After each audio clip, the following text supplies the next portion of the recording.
When I hit play on Rest Stop, I thought it might have been some vintage gay porn. Apparently it's a horror movie.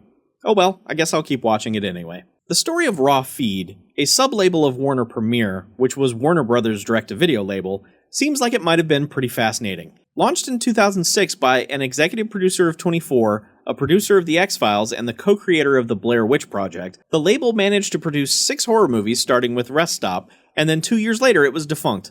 Still, 6 movies in 2 years is fairly impressive. Rest Stop is a super low budget, but for a while mostly watchable Texas Chainsaw, The Hills Have Eyes, Wrong Turn kind of thing about a young couple running away from Texas and heading to California to become movie stars. Unfortunately for them, they end up stopping at the wrong rest stop along the way, one that seems to be the hunting grounds for a homicidal freak in an orange truck, hunting grounds that seem to have been his for decades. Our female lead is quickly separated from her boyfriend and is on her own for the entire film, fighting off constant attacks from the film's antagonist. She finds brief safety with a family traveling in an RV who all turn out to be insane themselves, and then is seemingly rescued by Trooper Joey Lawrence, but his rescuing powers are immediately taken away moments after he arrives. Her attitude throughout the film seems to waver back and forth from pure terror to mild indifference, when in fact she should be on alert at all times, using whatever she can to escape her situation. Early on, she encounters a bottle of alcohol, which she just drinks instead of using as a weapon.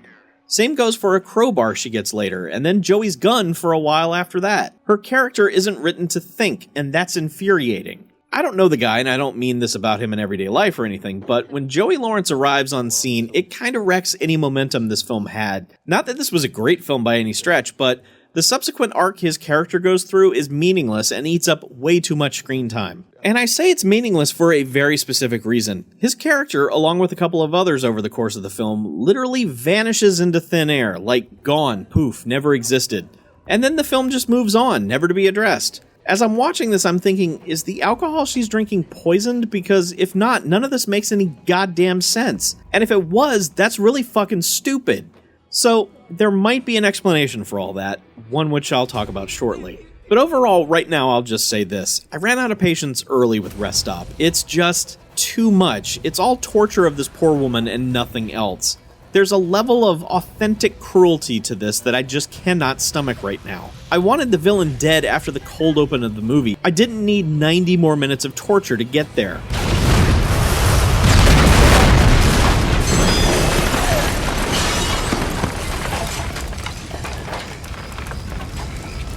Time to get a bit spoilery now, so if you want the mystery of Rest Stop preserved, you might want to stop watching. Okay, good. In going over my notes for the film, I noticed that I didn't make any during the last 20 minutes, and instead, as the final credits rolled, I simply wrote down, wow, fuck off with that. I wrote that because our hero is killed, and the killer in the truck gets to keep being the killer in the truck. This is the type of horror movie journey I absolutely cannot stand. Don't torture the main character for the entire film, and then just kill her off at the end. To me, there's no point in that, and I have no interest in watching such a thing. If I could take it back, I would. So, as I started doing some cursory research on this film before fleshing out my notes, I started seeing a lot of random reviews that would have titles like, "It's a ghost story, not a slasher film." And as I read those theories, they were basically correct. The killer is a ghost, the rest stop is haunted, and everyone our heroine encounters was actually dead. This could be considered clever, but the problem with all this is, the movie never once even hints at that being the case. Not once! It's a slasher movie, start to finish. So to have that going on under the surface and never remotely steering you towards that knowledge is just asinine. Couple that with the non-stop torture the film wants us to find entertaining and, well, yeah, not my thing.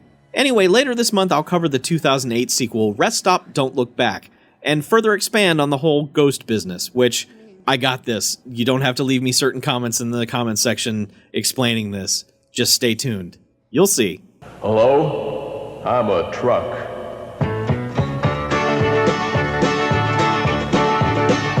You've heard songs about truck drivers many times, their stories told.